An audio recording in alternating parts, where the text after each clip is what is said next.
Welcome to the Live Up Podcast, where we watch the movies from our youth to see if they live up.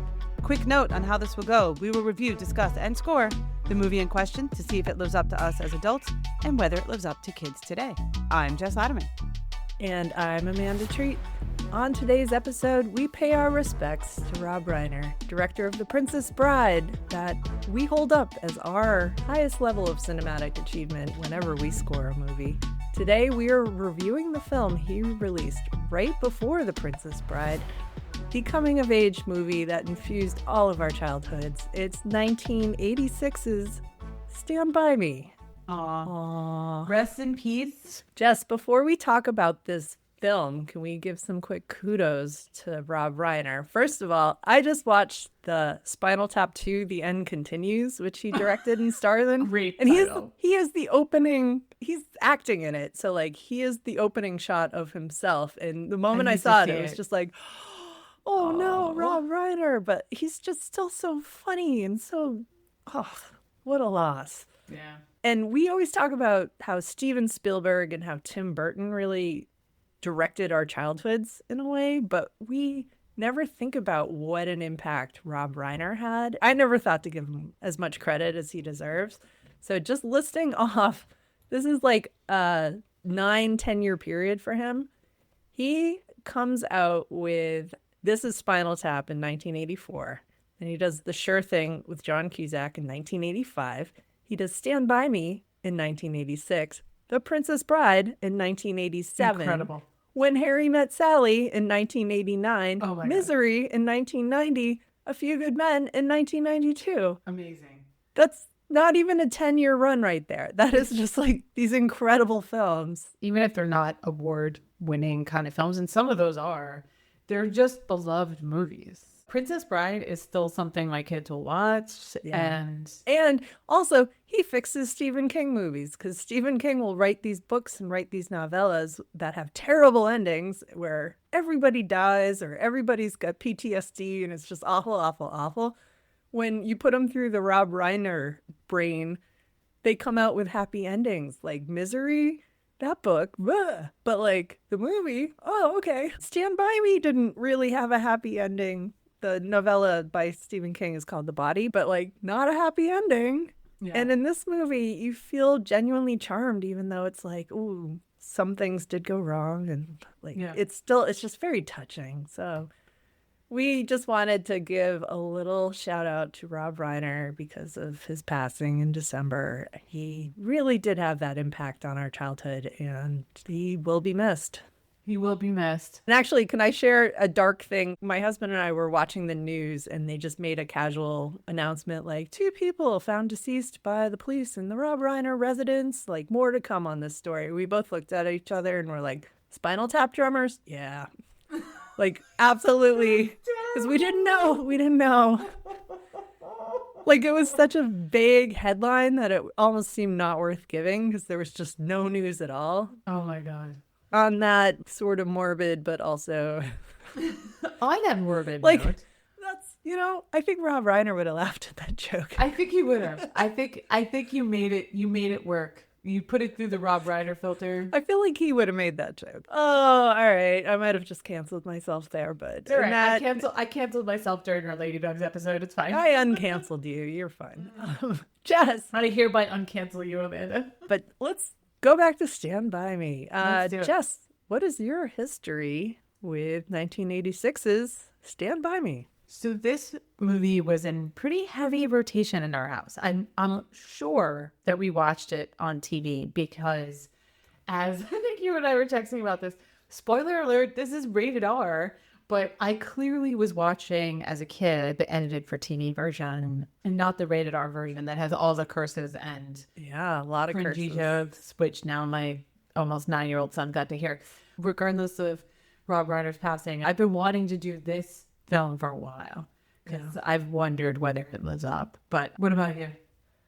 Well, and our listeners know from previous episodes, I did not have cable television as a child, so I did not did not get the heavy rotation with the mother fathers mouthed over the curse words. But I feel like this movie, if I remember correctly, this penetrated our elementary school way before we were old enough to see it. So it must have been older siblings saw it. And it felt like the pie eating contest story that Gordy tells. Yeah. I felt like the kids at school were telling that story as if that were real. Like was an urban legend, and that they didn't know it came from a movie, and that they were telling that story.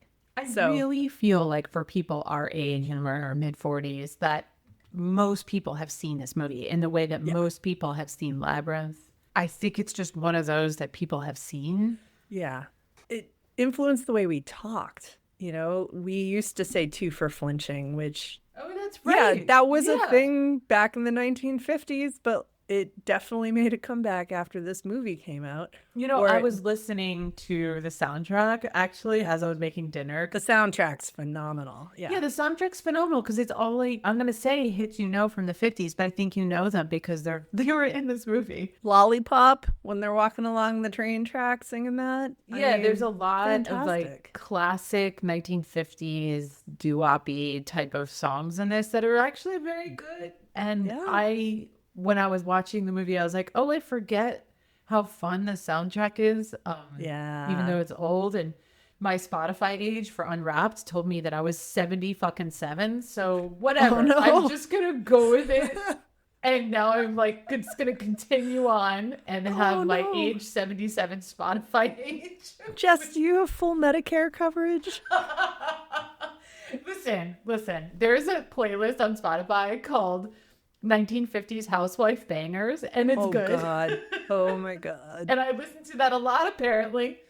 And now I'm listening to Stand By Me on my Spotify. It's fucked up. So actually, since we're on the music of this movie, the 1961, and like, yes, it was 2 years after the movie is set, but the 1961 version of Stand By Me, the song by Benny King, when this movie came out, it charted again. It was kind of like how Running Up That Hill made it all the way back to number one, like From what, Stranger 40 Things? years after it was released. This 1961 song was suddenly in the top 10 in 1986 because of this movie. I listened to it like 3 or 4 times as I was making dinner, and I was like, I just love this song. All right, so Jess, you are our plot summary expert. Oh, Would you like to give a synopsis, plot summary, whatever you like, of Stand By Me? Watching this movie with your almost 9-year-old son is equal parts losing count over how many times I'd have to say, oh my God, promise me you'll never do this, while also seeing positive depictions and really great depictions of male vulnerability and love shining through. There are so many contradictions. Like, boys are so dumb, yet so fragile and sweet. That is what this movie's about. I don't think it really, because they do keep saying like, oh, it was Labor Day weekend, this and that, but like it's the weekend before school starts and they're going to a new school, and that kind of nostalgia factor, but that this is a bunch of 12-year-olds and apparently a 13-year-old because they figured that Chris might have been held back, but that's a right. whole other thing. That this is really their last hurrah as kids, going out on this big adventure. So the actual plot is obviously they go on this quest to find a dead body alongside the railroad tracks. I mean, they all 4 of them cry at some point. They do. Really touching. It really is. And that mix is there. And I have a different perspective on this movie of trying to raise a boy. Not realizing how often these 4 12-year-olds or 3 12-year-olds and 1 13-year-old use the word tits in this movie. Lots of tit and dick jokes.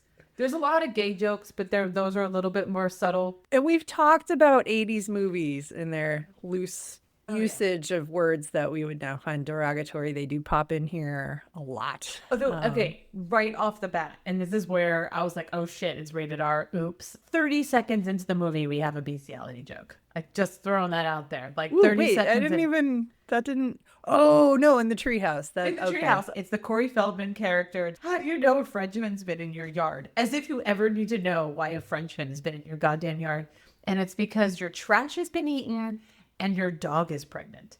And I'm like, what the hell? Like, this is like 30 seconds into this movie. Why are we talking about bestiality? Okay. Didn't you all just like 15 years prior, you fought World War II with the French. What are you doing? What are you doing? And that's why I was a little bit worried. So Dad is there alongside that same character also cries. So, you know, I don't know. And just so our listeners know this, I started watching this movie about 45 minutes before Jess and her son Isaac started watching it. So there was some texts going back and forth like, Jess, it's R again. You once again have picked a rated R movie. I was like, that I you're know. watching with your kid.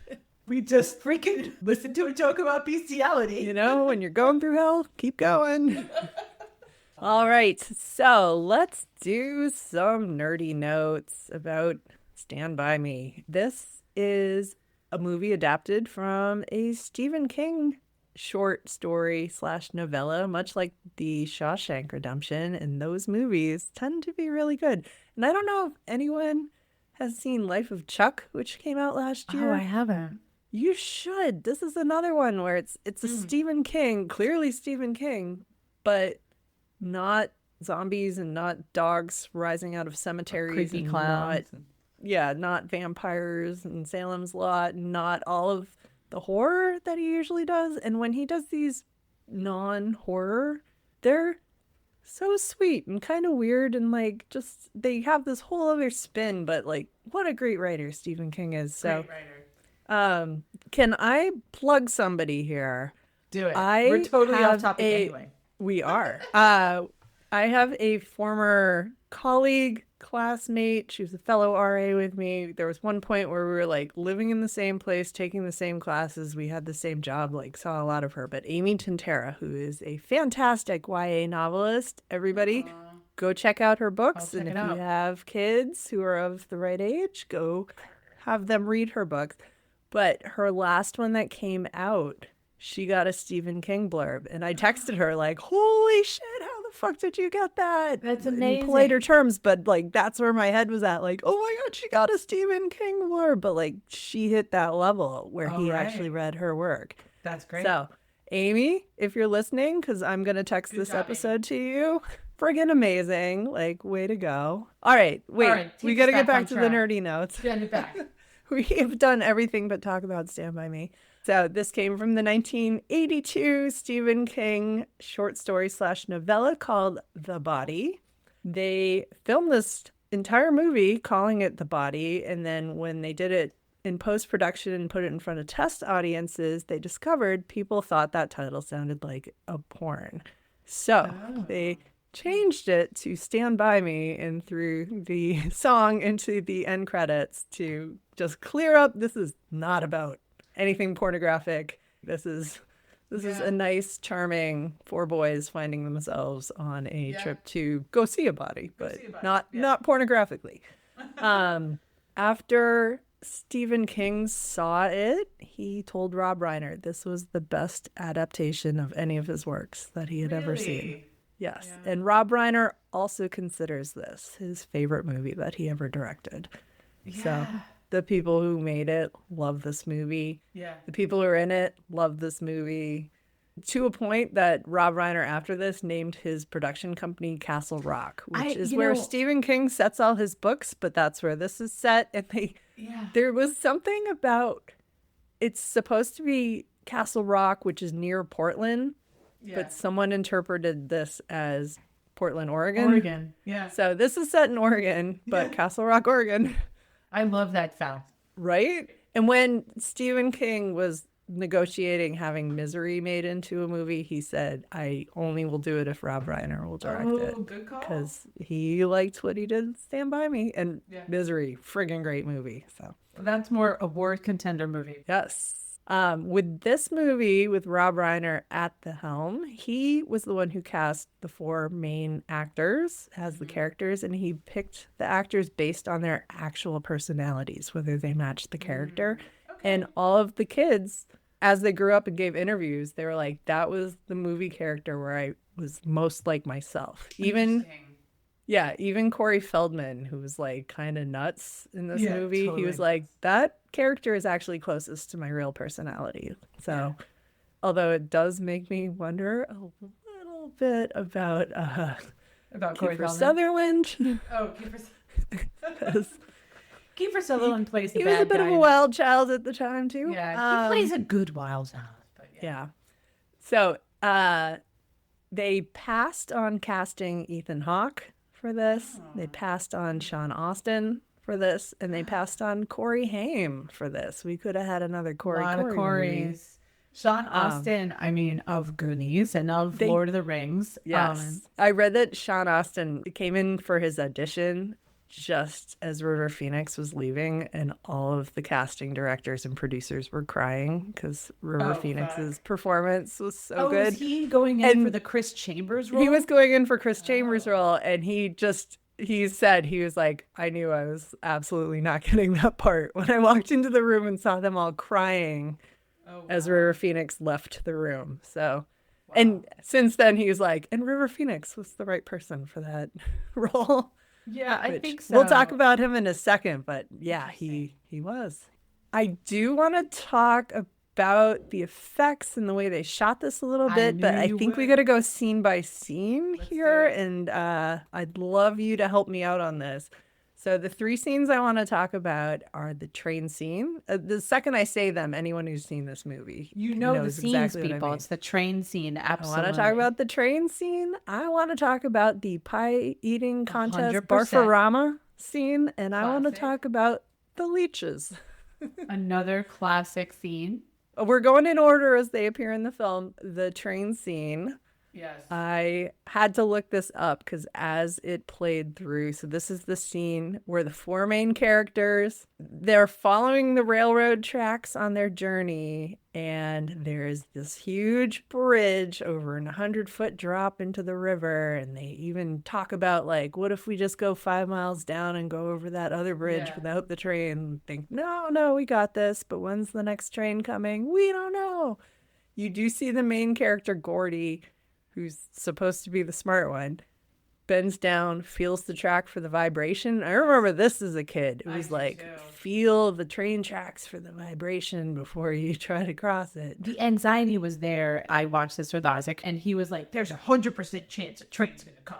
Like, he was ready for it and anxious about it.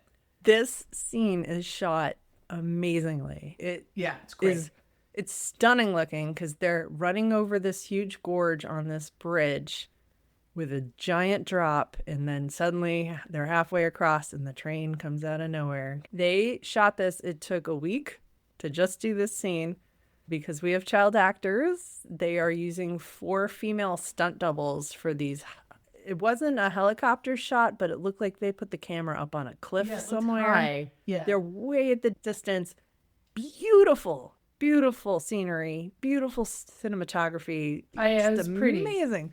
It's stunning looking, but also it builds and builds and builds. Like, the anxiety is so palpable. Like, this is such a beautiful / terrifying scene of them running from this train as they're halfway across the bridge, because they either have to beat the train or they are gonna get killed.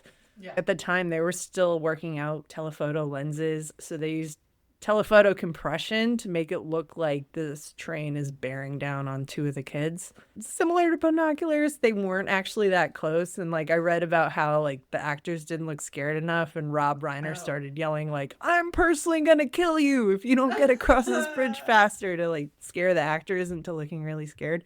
But it's just such an anxiety-inducing scene, but so beautiful.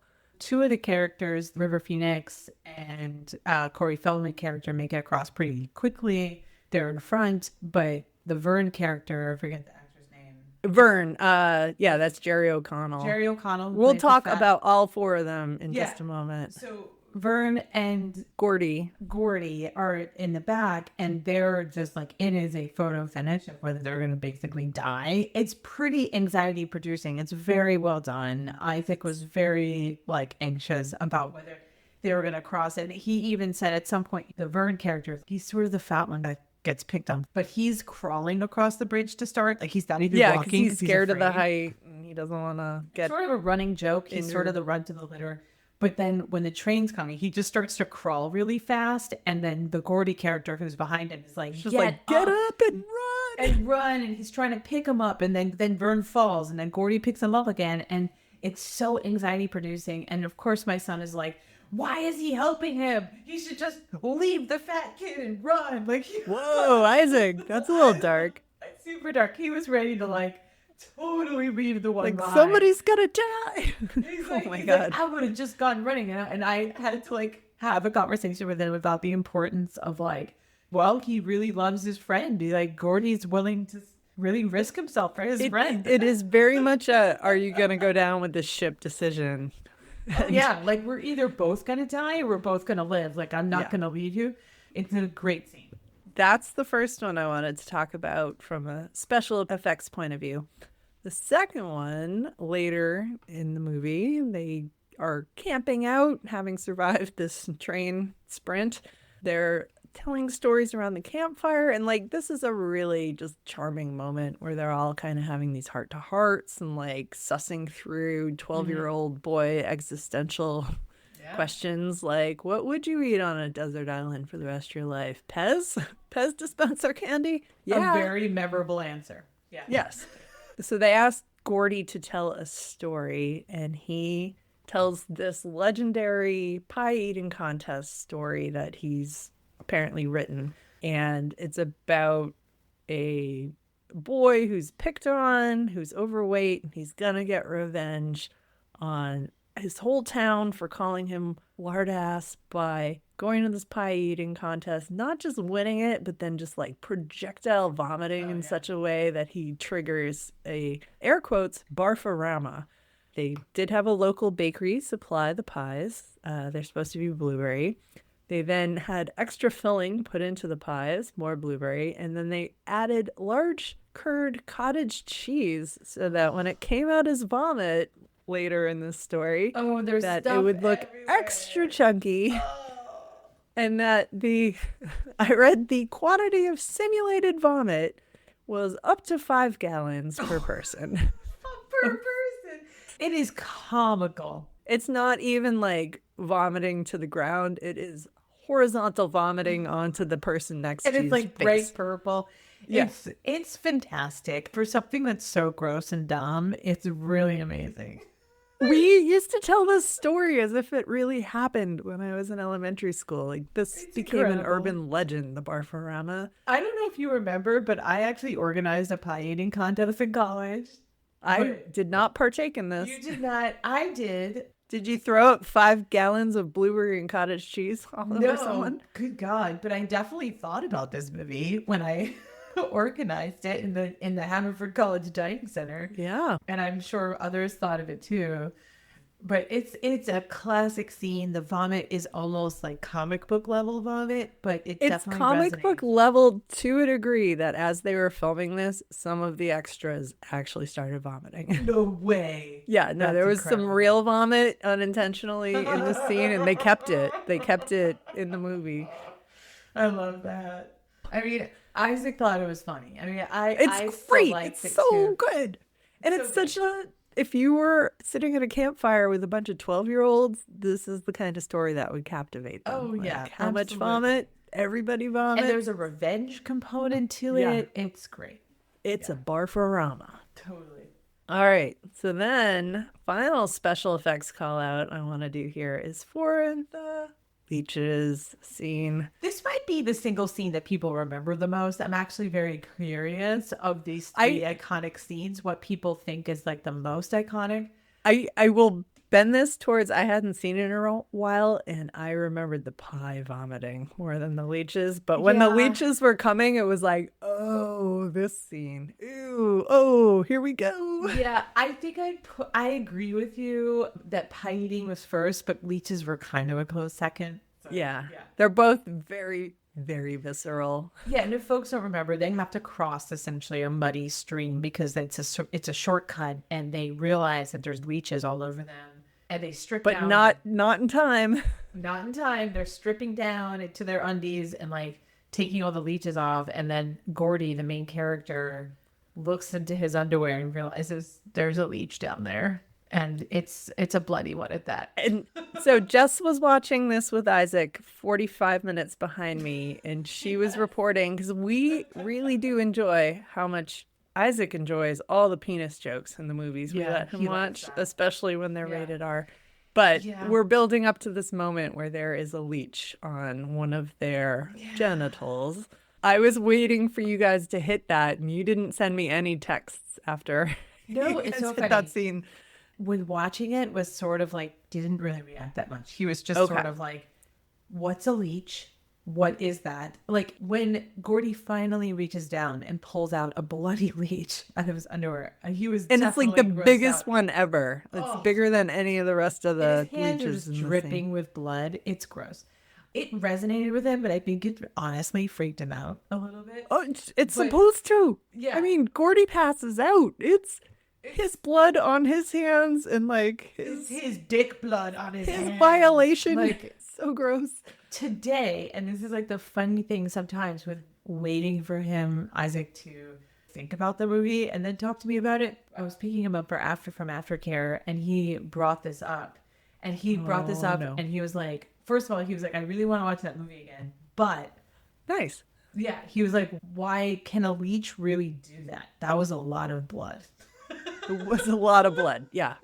So it's like he enjoyed watching the scene, but yet really did not enjoy watching the scene. But it definitely made an impression. He's like, if you lose a lot of blood like that, you can go to the hospital. Like his brain was clearly going in all sorts of directions about it. So to shoot this scene, first of all, Rob Reiner's like, we can't endanger children. So they built a swimming pool in the woods, and put their own water in it, but then left it there for 3 months before they shot the scene, like unintentionally. So some of the actors are like, by the time we got there, it was kind of just a random pond in the woods. Oh God, that's gross. But it had like the drop off because they all think it's shallow and then they fall in heavily. So the leeches that you see on their body are latex done with rubber cement covered with fake blood. Good. Except that it was so convincing that all the kids had like the day off after this, but they had all these like marks all over their bodies, and they got rejected from a water park that they were trying to go to because it looked like they had a contagious disease. Oh my God, that's very funny. Yes. So very convincing leeches.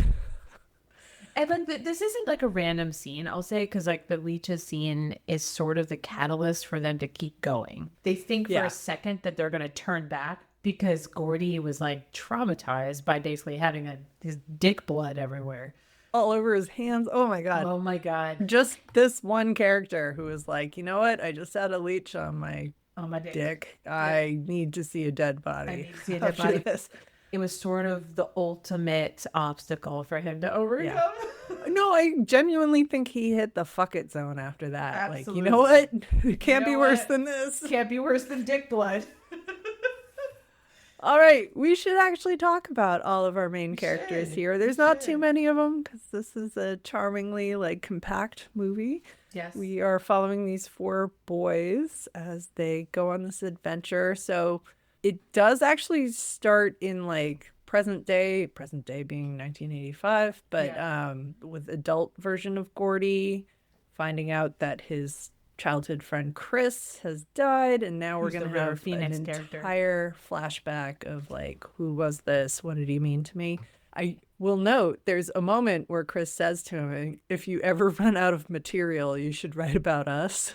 And this whole movie is written about them. And yes, there is a inciting incident here, but it's like, did he also run out of material? Like, is this the moment we predicted when they were having a heart-to-heart in the woods? Like, so our main character is Gordy LaChance, played by Will Wheaton, who by the time our generation was old enough to be watching Star Trek The Next Generation, he was the doctor's kid on that show. And then I eventually went back and saw Stand By Me and was like, oh, and like childhood him was in Stand By Me. He's in a lot of things. He does a lot of work on TV. I don't think he's as recognizable as an adult now. Played himself on The Big Bang Theory. Oh, did he? I don't think he's as recognizable as an adult what he looks like that you would recognize him from Stand By Me. Yeah. But I think he's actually left acting and he's an author now, which is exactly really? what I this didn't know character does in Stand By Me. So nice job, Gordy. Will Wheaton, you've lived up to exactly what this movie projected your life would be. And I will say the future 1985 version of him is played by Richard Dreyfuss. You've heard my thoughts about him in our Jaws episode, but also just need to call out that they do not have matching hair colors. They do not have matching eye colors. Like, why the hell did we cast Richard Dreyfuss to play adult Richard Dreyfuss, Will Wheaton? we could cancel Richard Dreyfuss per our Jaws episode. Yes, he's canceled. He has a great voice, and his voice lends itself Yeah, he very narrates well. this whole thing, and I'll give a pass on that. There's not really much acting he needs to do, but his voice is great, and it works for this. It was very poignant now as like an adult. There's a theme of like fatherhood in this, and his father is a shitbag. Sort of his character's father is a shitbag. And then you get to see Gordy as a father to his own boys very, very briefly. And you know that he's a loving father. So there is like a nice connection to seeing the older adult Gordy. Gordy is essentially the canvas a little bit of this story. Yeah. He's sort of vanilla. He's the smart, quiet, scrawny kid. He's the sensitive one. But also he's the one, I mean, they made him the protagonist for a reason. His backstory is that he is the younger brother and his older brother just died in a car accident. Although he makes it sound like, why haven't my parents gotten over this? It was in April and now it's August. I know. It's like, whoa, Gordy. I know. Your parents are not going to get over it in a few months. That's horrific. Totally agree with that, obviously. But the counterpoint to that is he expresses right at the beginning that this was the summer of me being the invisible boy. And he talks about that. And I think that's something that's very relatable to any kid. So they do a couple of flashbacks to their family before the brother dies. Mm-hmm. There's this scene at a dinner table where he's trying to get his dad to pass him the mashed potatoes. And the dad is tuning him out from the beginning. And this isn't a flashback.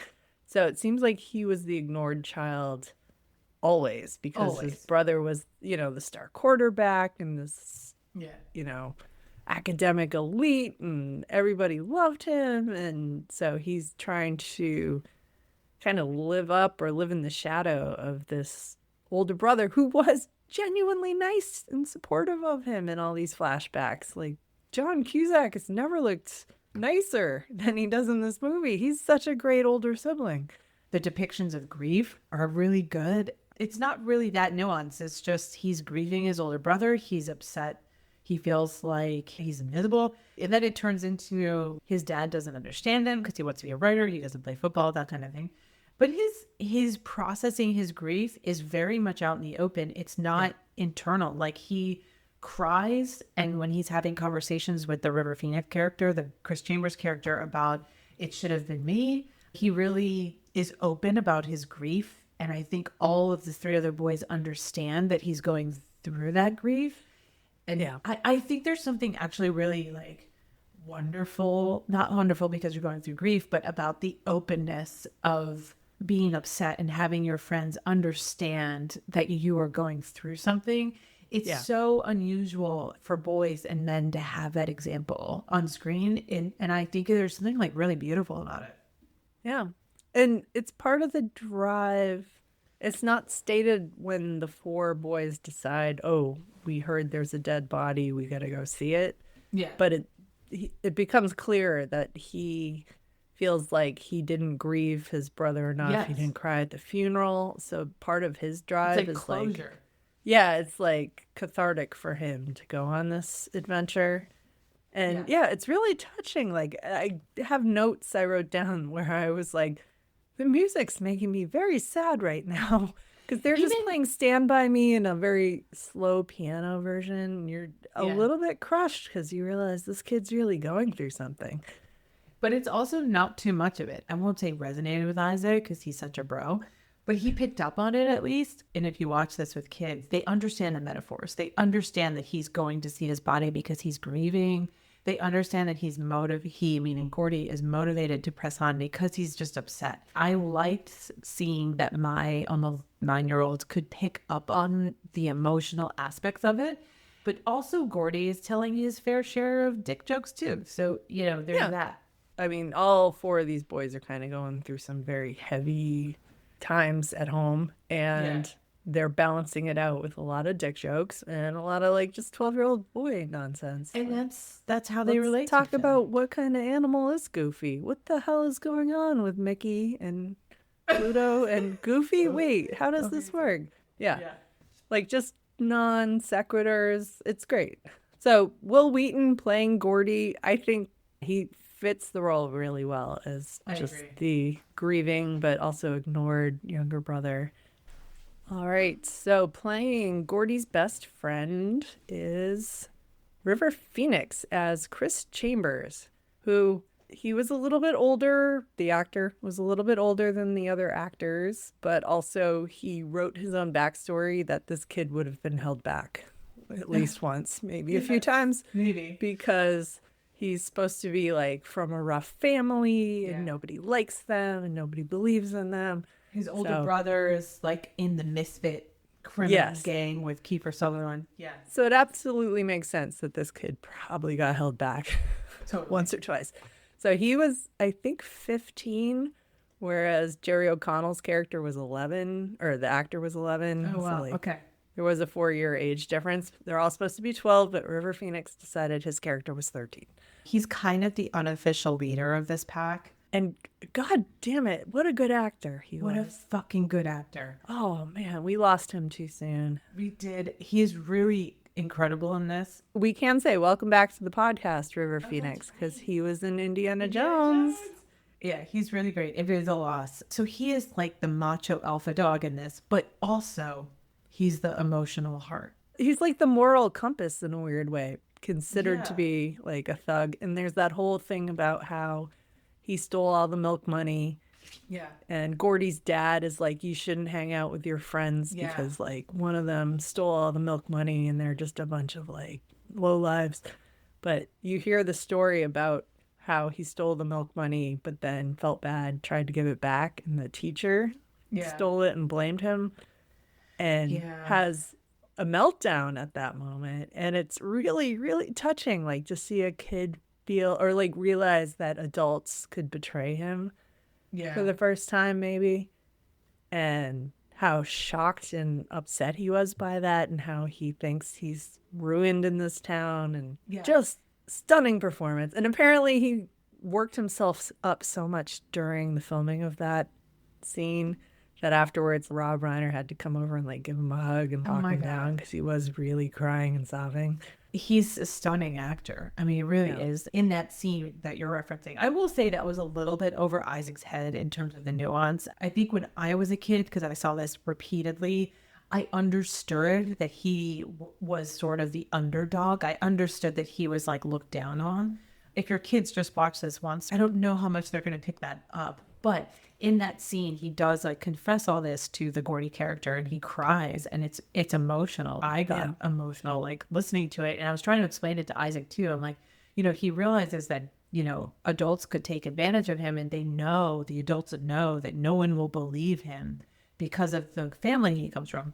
And I'm like, that's really unfair, right? You know, trying to make everything a goddamn life lesson with him. But this movie, it's a touching story. And there's other points where he and Gordy are trying to lift each other up when in that particular moment, or I think in another one, Chris expresses that, of course, he's not on the college track. He's going to be in the shop classes making ashtrays. He's not going to be in the pre-college courses in high school, just because of where he comes from in his family. And like Gordy tries to lift him up, like, no, you're really smart. You should do this. And you could do it, and really trying to say you could make it out of this town. And on the flip side, Chris has a similar speech to Gordy, where when Gordy kind of talks about how he's worthless, how his dad doesn't love him and all this stuff, you know, Chris is like, you have a gift. You're a writer. This is something you could do. Your dad just doesn't know you. And I think it's actually really beautiful and even unusual in the year of our Lord 2026 to show male friendship and platonic love between men is unusual. And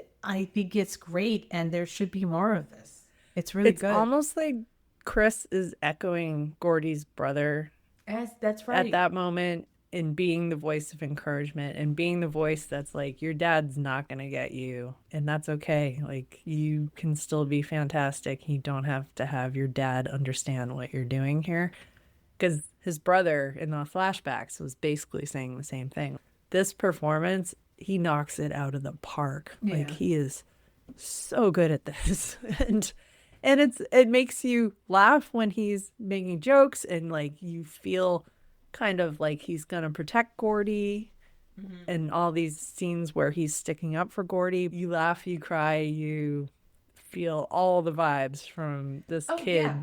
And he's just being like this around Gordy, his best friend. And he Yeah. has to hide that from his family at home. Yeah, but he's also, like, to your point, he's making masturbation jokes. Like, I mean, And yeah, like so crude, so crass, definitely a little violent, brings stole a gun. gun. He's like, oh, I stole my dad's 45. Here we go. We're going to go on an adventure. Oh, River Phoenix. Too soon. Pour one out for him of all the roles he could have had. Man, what a loss. All right, let's welcome back to the podcast from our previous episode. Welcome back, Corey Feldman, who is playing Teddy Duchamp, who Corey Feldman said this character is the closest to his actual personality of any character he's ever played. Yeah. He's a little off the rails, but also a little sad. He's trying to be tough. He's been through a lot. He's got a dysfunctional family. He is angry. He's wearing glasses. He's wearing military garb. He's all the things. He's all the things. He gets all the good dick jokes. All the punchlines are Teddy's punchlines, and he's funny. Yet his backstory is that his dad is in an insane asylum or something. There's a joke, or when they're in the clubhouse, one of the kids makes a reference to how his father, held his ear to the stove and burnt it? Yeah. And you can see it, and then you can't unsee it the rest of the movie, that one of his ears is like very disfigured. Yeah. And then some of the adults bring it up later. You with that ear, like your dad did that thing, your dad's in the loony bin. Like it just gets that's kind of really a weird scene. dark. Where like an adult taunts Teddy about how his dad's in a loony bin, but Teddy retorts back that his dad stormed the beach of Normandy and da-da-da-da-da. Yeah. He's a mix of all the terrible things that could come from like an abusive household and toxic masculinity all in one. But he also has all the dick jokes, and he's funny. So there's that huge He's mix. all the things too. Yeah. This is why like I confused his character a little bit with the Chris Chambers character, because they're both tough, but then they both cry, but then they both make a lot of like dicks and tits jokes. No, it's dumb dick jokes. They're around a campfire, and the Vern character drops his like roasted marshmallow in the fire and gets all upset, and Teddy's like, why don't you cook your dick instead? And it's stupid, but of course my almost 9-year-old thought that was hilarious. Oh yeah, I was gonna ask about like what dick jokes landed the most. We might need to do like a top 5 later. I mean, that was up there. Isaac's top. It's not even a dick joke, but one that he like thought it was so funny. It's so stupid. It's driven by Teddy. He like has some stupid rhyme that he's yelling at Gordy about like, and then I looked at your mother and I threw up, and then yeah. Wait, hold on, because we used to yell this at school. Because of this movie, probably. Please, we did not come up with this organically. Hold on. I want to get it right. Get the dick joke right. Hold on. I got it. So this absolutely was a thing at my elementary school. When someone told you to shut up, you respond, I don't shut up. I grow up. And when I look at you, I throw up. Gordy says, and when your mother shows up, she licks it up. Right. And it's the dumbest, stupid joke. It's not even a dick joke. But Isaac thought that was so funny. He repeated it like 12 times while we were watching a movie and like cackled. So. Yeah.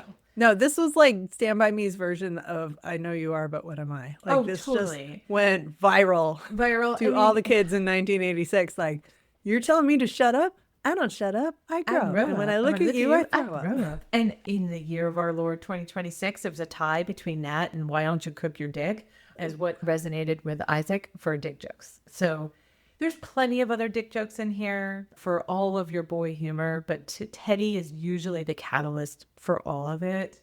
Yeah, he's got some great zingers in this, but despite he also being is like, very dysfunctional. And he's unhinged. I mean, there's a scene right at the beginning where a train is coming. This is not the bridge scene, where Teddy is just standing on the tracks. I guess his plan is to stand on the tracks as long as possible, play chicken with this goddamn train, to see how long he could stand there before he jumps off. And then Chris goes and pulls him off the tracks and is like, no. Yeah, and they have a whole boy just one-upmanship confrontation about him. But like, Teddy is unhinged because you know what? He is not okay. No, he is reckless by nurture. But you can see him really grappling with, he wants so badly for his dad to be a hero. Yeah. And then people keep trying to reinsert the reality, like, he burned your ear.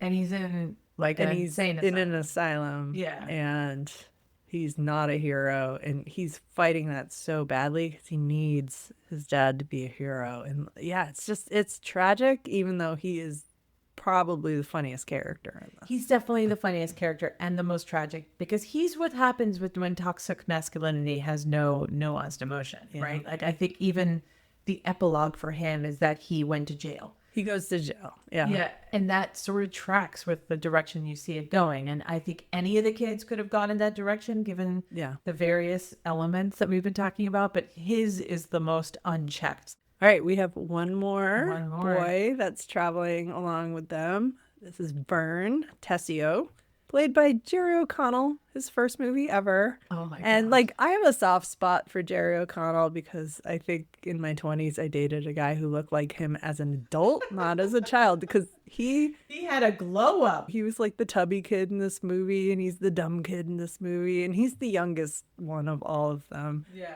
And so I read that he, as an 11-year-old, because he's the youngest, he was very excited. He got to swear in front Oh of my God, grown-ups. that's adorable. He's so cute. And it's like, the actor who played Neville Longbottom in the Harry Potter films, who also Yes. plays the tubby nerd. Like, he's gone on to like have a great career, but in that movie, actor just, who played whoa. Neville Longbottom became a Calvin Klein model. And I feel Yeah. like that it's the similar to me with Jerry O'Connell. Yeah, Like, Jerry O'Connell looks nothing like he did when he was in Stand By he Me. became like a sex symbol.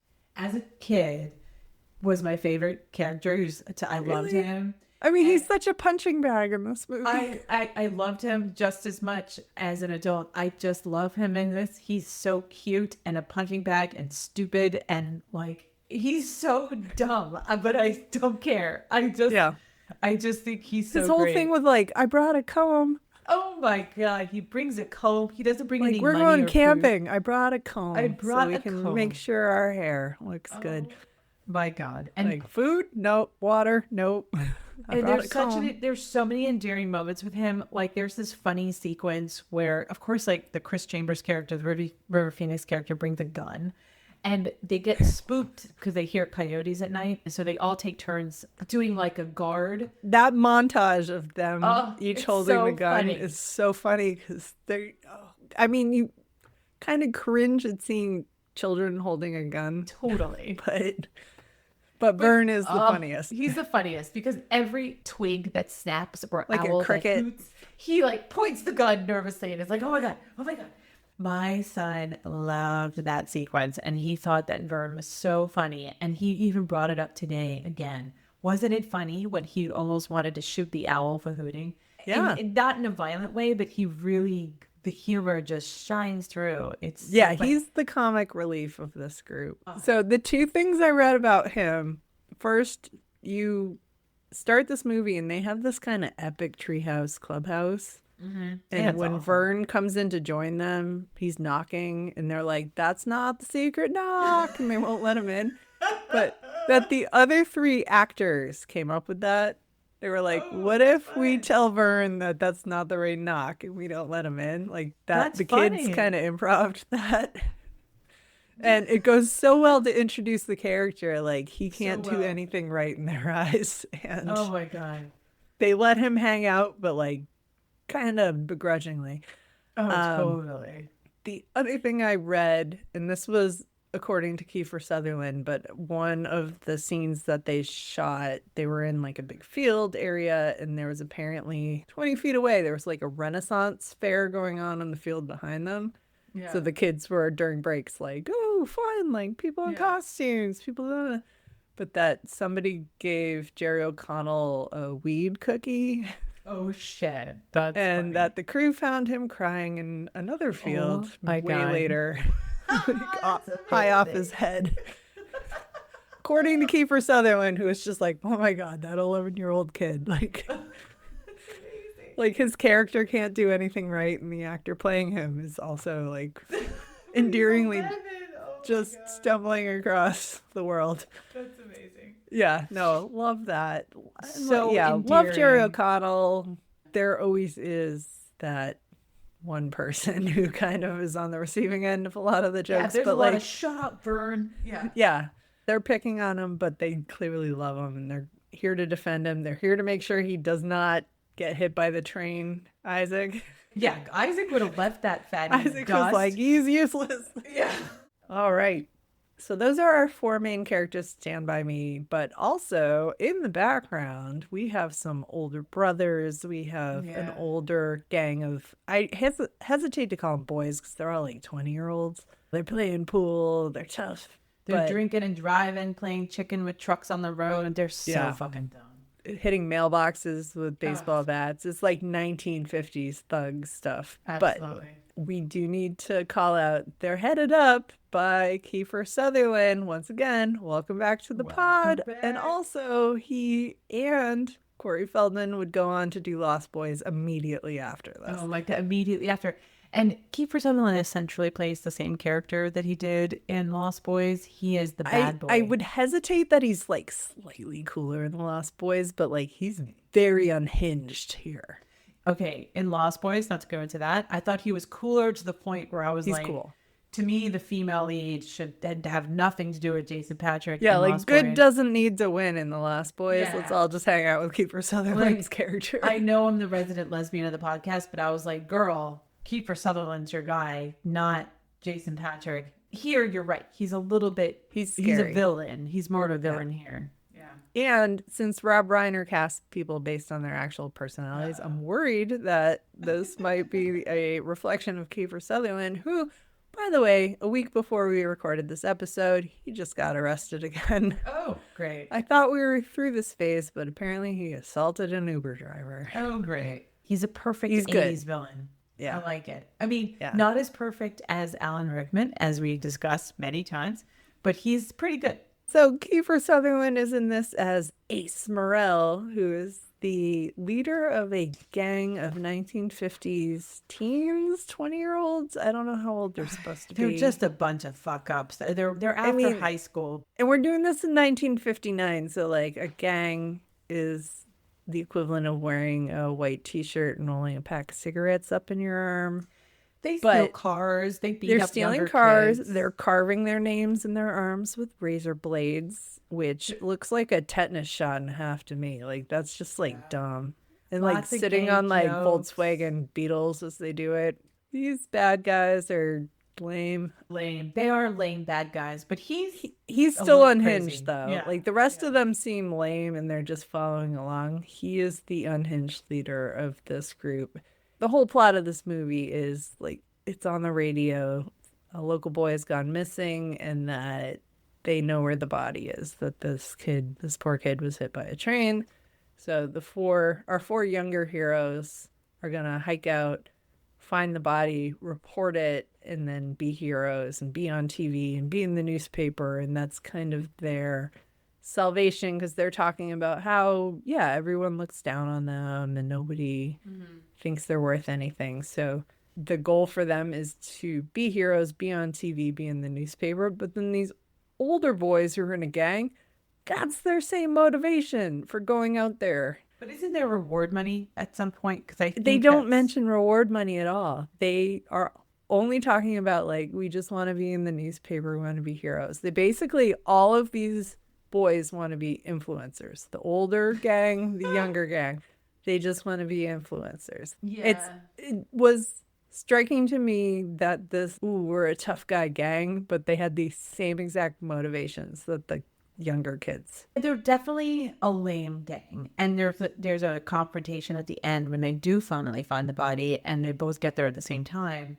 And Gordy eventually pulls the goddamn gun, and he then starts acting unhinged. It comes through on screen that his grief and all that, he's just like, fuck it, man, don't fuck with me. And Kiefer Sutherland's character recognizes that and backs off and all that stuff. So it's you a pretty see it good in scene. his face at that moment. Kiefer Sutherland's acting like, I've lost control of this situation. This 12-year-old is about to shoot and kill me. He's gonna shoot me. Yeah. Ace is a good kind of foil to like the moral compass of Chris Chambers, the River Phoenix character. And it's actually a pretty good confrontation scene because even my son understood it, that what was driving Gordy and Chris was like something deeper than finding the body. Like that comes through, that they have something to prove to themselves, and Kiefer Sutherland's just in it because he's an asshole. Yeah. There's a moment that I think they could have dwelled on a little bit longer, but one of the older boys in this crew, this gang with Kiefer Sutherland's character Ace, is Chris's older brother. Yeah. You have Vern's older brother is there too. So two of the older brothers are part of this gang, but Ace, Kiefer Sutherland, pulls a knife on Chris and is like threatening to kill him. And his older brother, for a split second, is like, hey, no, don't do that. Yeah, yeah. And doesn't do it strongly enough to stop him.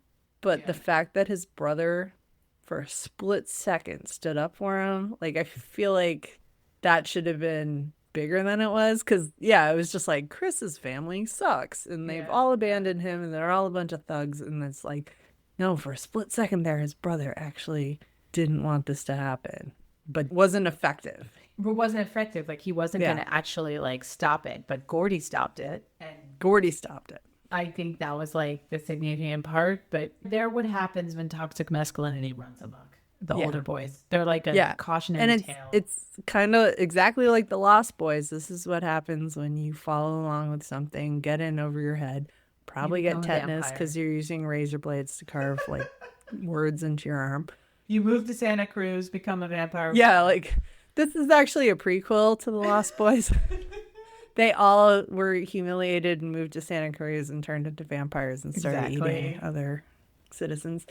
So one thing you will like, and I can't believe I'm raising this, I can't believe you didn't bring it up earlier, but there's an earlier scene where Gordy has a Yankees cap that was given to him by his brother, and his first interaction with Ace, Kiefer Sutherland's character, is that he steals the Yankee cap off his head. And there was one take where instinctively Kiefer Sutherland put it on his own head, like, fuck you, I got your hat. And Rob Reiner stopped it and was like, no. Ace would not mess up his hair like that. Oh, I see that. Yeah, because he doesn't actually care about the hat. Ace is just taking the hat and he's going to throw it out. And that's why you never see the hat come back again. Isaac also noticed the hat, and he was like, he's really upset because that's the hat his brother gave him. I saw people nitpicking online. They were like, actually, in 1959, like, the Yankees caps were all, like, felt and not embroidered. Shut up. Boys. Yeah, like, internet assholes. came for that hat for no reason. Yes, that was supposed to be in memory of his late brother who's just passed. Like, this is the one thing he has. He wore it special to go on their adventure today to remind him of his brother, and it was stolen by Ace. It sets up the villainy well, and it sets up Gordy's kind of emotional tie and his grief really well. It still comes through to a 9-year-old today. Yeah. Unrelated to how these characters were behaving on screen, when they were in between takes, Kiefer Sutherland and River Phoenix used to play the guitar together. Oh, and at one point, Kiefer Sutherland was teaching the chords to Stand By Me. And this was before they knew the movie title was going to be changed to that. Just, it was like, oh, it's of the era, blah, blah, blah. But that they were kind of jamming out. That's cute. In between takes. Actually, I forgot to say this earlier. So Rob Reiner's father, Carl Reiner, very famous producer, director, comedian, works with Mel Brooks a lot. I mean, he was a legend. But he used to work with Donald Sutherland a lot. So when Rob Reiner made this movie, and it was like, I'm going to cast Kiefer Sutherland, high five, like, our dads have their thing going on, but, like, you and I, let's do this. And then he cast Kiefer Sutherland again in A Few Good Men. And my God, I forgot Kiefer Sutherland's in that. Right? Because there's so much going on in that movie. But we'll do that another time. That falls into our window. We got to talk about Stand By Me again. Gotta bring it back. Bringing it back. So any random thoughts on this movie? One random thought, we've talked about the campfire scene, but it just sort of emphasizes my theme of, like, stupid meets poignant. it's so well done in terms of they start talking about stupid things like, is Goofy a dog? And then they cycle into Pez dispenser. Yeah. But then it comes back around to Vern to be like, is he a dog? And it becomes like philosophical. And it's actually really well done. It's this small, stupid little sequence. It's so charming and so poignant, and it feels like what you talk about when you're with your friends when you're a 12-year-old idiot. And I think even the small moments like that, and the small moments of like the sequence of all of them keeping guard in a different way, you know, with Vern like, you know, wanting to shoot an owl, it just expresses the character so well. And it's small and it's in and out. It's not overdone. I like the small things that sort of keep to the characters like that. Yeah. My random thing was something I read when I was like looking up the nerdy notes is Stephen King apparently wrote the leech scene because that happened to him. Shut the fuck up. That's what I read, that he took a childhood trauma with leeches and turned it into that scene in the body, and then it came into Stand By Me. Wow, that changes my whole view of Stephen King, did you have to reach down into your underwear and pull out a leech and have your hand covered with blood and then just blood, not the pass blood out? Oh my god! Well, wow. That's my random. Like I try to make it random. disturbing or furry related, and here we are. Yeah, we've had bestiality already. We have plenty of bestiality in all of our episodes. Everybody go re-listen to Robin Hood. Or Beauty and the cartoon. Beast. Yeah. Or Beauty and the Beast. Go nuts. It's come up weirdly in other movies too. But anyway. All right. So also, we always like to touch on things that suck or are cringy. You just watched another R movie with your 8-year-old? Almost How 9. was that? He'll be 9 next week. Hey, happy birthday. Sometimes we talked about cringe a lot with let's say The Breakfast Club, because there were some just running themes that were so entwined with the plot in terms of how people talk to like the female characters and the Molly Ringwald character. I don't see that here. It's really more like a Wayne's World cringe, where some of the jokes are a little bit too dick jokey for, I think, modern audiences, that you wouldn't fat shame as much. You wouldn't have as many jokes about how big your dick is, I think, in these times. You're not calling people a pussy Or gay as or homos. much I know, as they do every scene. Yeah. Every scene. But it's not integral to the plot. It's just sort of, to me, place setting of 1959. And so it doesn't really rise to the level of cringe. Even though I agree it's with there. that. I was caught off guard by the language. I was caught off guard. All 4 of these younger kids are smoking. Although Rob Reiner apparently made them smoke cabbage leaves because he did not want children smoking. Sure, and then Rob draw a Reiner line there, was Rob. he implemented or like fundraised for the California raising of the smoking age. So he was very anti-smoking for children, even though it's in this movie. The 12-year-olds waving a gun around. Yeah, just all things that I think are world building for where we are, but in our modern sensibility, it's like, Does it rise to the level, though, of like, oh, I got to think about this cringe? I wouldn't recommend anyone not see the movie because of that. But yeah, it jumped out at me because it's not modern. This movie is grittier than you remember it. These kids, some of them were abused. The bullies are very violent, and just be ready. I did watch this with my husband, Jeremy, and voiced all of this. And he was like, no, I think this is all absolutely appropriate for what these 12-year-olds are going through. Yeah, like I said in the description, and I think this edges into things that I think are great. This is actually how boys express friendship and love sometimes. I know that's so stupid, but the one-upmanship is there, and it's actually an accurate portrayal of how they relate to each other. This is just a depiction of maybe the language they used in 1959. And yeah, I spent a whole lot of time being like, Isaac, never do this, in terms of like playing chicken with a car or a train or something equally fucking stupid. But equally to that, they then have the equal and opposite love for each other. So it sort of makes it okay for me. I feel like I just say this every episode, like the Lost Boys or wherever, like there are no females in this movie. Oh, that's true. Don't be expecting that. It does not pass the Bechdel test. The mom is very silent. There's pretty much no other female characters except people puking at the pie contest. We don't want to end on a downer, though. No. What is great about Stand By Me? So I think it's rare. I dwell on this sometimes when we have episodes that touch on this. It's why I like the Disney movie Luca. You probably haven't seen it, but for parents, it's basically a movie about male friendship, and there's just not a lot of that out there. There's not a lot out there that depicts boys as like expressing their love in whatever form that is, and whether it's romantic or otherwise. So I really like seeing that on screen, especially now the perspective of a parent trying to raise a bro. I'm raising a bro, Amanda, and I'm trying here.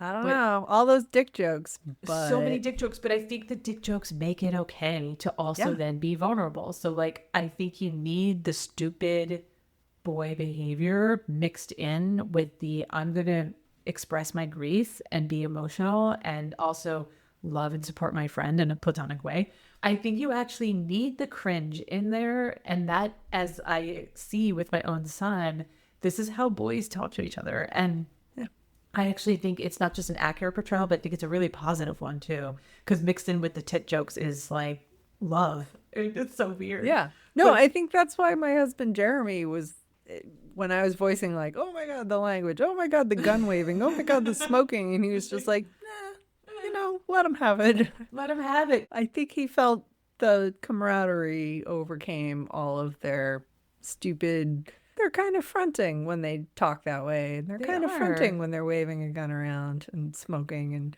one of them makes a comment about like, oh, a cigarette after dinner. And like two of them start laughing like, you pretentious fuck. You don't know what you're talking about. You're a 12-year-old. Yeah, you're 12. I noticed that more as an adult. And I think that's what's great about it. And seeing it sort of mixed in with the other positive parts, I think is really good. And it still resonates. I would not hesitate to recommend this for people. You don't have to sit down with your kids and watch it because there's plenty of stupid shit that you're going to have to constantly pause the movie and be like, never do this. Like, don't. Oh my God. Never fucking do this. You're going to die. But that's just part of the whole package, and it's messy. And I like that the mess is in there, and it's not too schmaltzy. And one other great thing about this is what you and I like is that this movie was not too long. No, hour and a half. Hour and a half. Love it. Shoot, I feel really like I'm going high level cinema pretension here, but Never. I went all emotional about a You movie did. with 12-year-old boys. My thing that I loved that was so great on this watching as an adult is the cinematography is amazing. Like they're walking on a train beautiful. track through the woods in Oregon. It's beautiful. And that scene where they're running from the train is heart pounding. Rob Reiner, this is what, his third major film? To put all these scenes together in such a poignant way. It's an adrenaline rush when it needs to be an adrenaline rush. The music dips down and is sad and like actually makes you cry in some of these scenes. Like you get every feeling you could possibly get. And then they're making a bunch of dick jokes and you're laughing like these stupid 12-year-olds. Right. Well, to be all filmy about it, I'd add that like it's kind of a slow pace. It's a very small kind of story. It is, but then you have these very small epic adventures. Like we're running from a train. We're battling these leeches that might like get you in the testicles. We have a bully with a switch knife and oh no, he brought a knife to a gunfight. Like it's all these moments that feel very contained but are all heart pounding. It's fantastic. Yeah. All right. Do we want to go to ratings? I think we do. So awkward enough, not awkward, but our rating scale is a rating scale of 1 to 10, 1 being garbage, 10 being Princess Bride, which is a Rob Reiner film. So first we're going to rate it for adults and then for kids along the same scale. What you got for me for adults? Do you want to go All right, first? we're looking at adults. Oh, gonna go 9. Going high. Go high. It's 0.5 higher than I went for When Harry Met Sally, which is the previous Rob Reiner film we reviewed. But like I felt a lot more during this movie. Yeah. So I'm confident going a 9 here. What about you? I am also going a 9. Ooh. I actually went back to look at my Breakfast Club ratings because Breakfast Club really made me reflect as a parent, maybe more as having a teen girl. And I feel like this one made me reflect as a parent of raising a boy. I loved watching it again. Both of us without Boom. hesitation. And Yeah. at 9, it's already Yeah. 18. Damn. We're at 18, which, just a reminder, is higher by 18 points than we went on Ladybugs, and is 9 points higher total than we went on A Year Without a Santa Claus. two I could worst go on movies and ever on, made. but we're doing well so far. Doing We're doing well because this is all going to be out of 40. Jess, I would love for you to go first on the child ranking because you did watch this with your son, and I am trying to remember my personal child Yeah. memories of this film, but I'd love to hear what Isaac thought about it. Yeah, so as I've peppered through, I mean, Isaac liked it a lot and talked about it. He also liked Gremlins. Like, we've watched a lot of like kind of dumb movies he liked to. So I went as high as an 8. I went high because I think the things that resonated for me as a kid still shone through for him as an 8-year-old. I think that he picked up on enough of the nuance and he liked it. He enjoyed watching it, partly because of the dick jokes. I did not watch this with my now 14-year-old daughter, who just like, oh, it's going to be a real struggle, Amanda, to get her to watch things with me. She was like, do I have to watch? Like, it's such classic teen stuff. Well, she watched like a Clueless or a... Maybe. She did watch Breakfast Club with me Nice. when we did that. But I'm sure I'll older, get her. I feel like the older crowd movies that we watched. Might be able to get her on some of that. But Yeah. it resonated. He did like unprompted say, hey, you know that movie you watched yesterday? I want to watch it again. So pretty confident 8 for me. All right. Well, influenced by your son's opinion of it, your take on it, my memory of it, it does feel like it's a little bit slow for kids today. So I don't want to go like high, full 10. Definitely the language is something you would have to judge the level of your own kids' You're going to have to say a lot. Don't ever ability say to this. not get sent to the principal Oh based my on quoting this movie. Again, we are prepared for when your son gets sent to the principal for we quoting really are. Eddie Murphy and Wayne's World and maybe God. this movie. There's so many things he could possibly Yeah. get sent to the principal's office for. I'm gonna go 7.5. You and your 0.5, you love him. 0.5. I think the elements of friendship and feeling like you don't fit in or that you're not loved and what all these boys are going through could resonate with kids today. I'm dinging it a little bit because it is grittier and slower than maybe a modern take on this would be. Okay, Order Muppet, what's our total so far? Well, overall, this brings us to 33.5, which is the highest rating we've given a movie since Labyrinth, which is also 40 years old. Wait, what did we give Breakfast Club?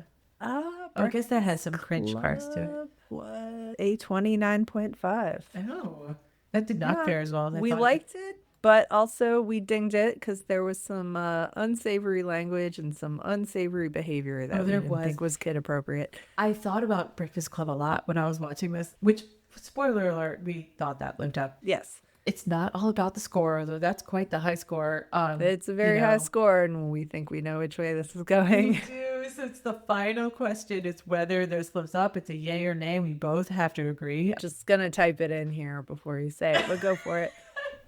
So I'll say for me, the bar is whether, sometimes my bar is loose, guys. It's a loose bar here, but whether I find something new to like about it, it was both exactly as I remembered and even more poignant to me as an adult. And I saw different things from like an adult perspective. It's an emphatic yes from me. Yes. And for me, I kind of measure things on whether I appreciate them as an adult and whether I'd watch it again. It is more beautiful than I remembered. I did not remember how fantastic River Phoenix was in this movie. I know, Just he's a great. stunning performance. Very touching. And yeah, this really moved me as an adult in the way that I didn't remember as a kid. So this exceeded my expectations and it absolutely lives up. Absolutely. Emphatic from us. We've had a run lately of... We've does had a not lot of live up. no's. Prior to that, we had a lot of yeses. That's true. So It's good to have a yes again. We haven't had a yes since We Batman. haven't. Thank you, Rob Reiner, for giving us our first yes in a while. The first one since Batman, which was from last fall. Let us know at LiveUpPod on all the socials or at LiveUpPod on Gmail if you agree, disagree, what did we miss? But don't come at us, bro, with whatever. Go watch Stand By Me. Do it. We recommend.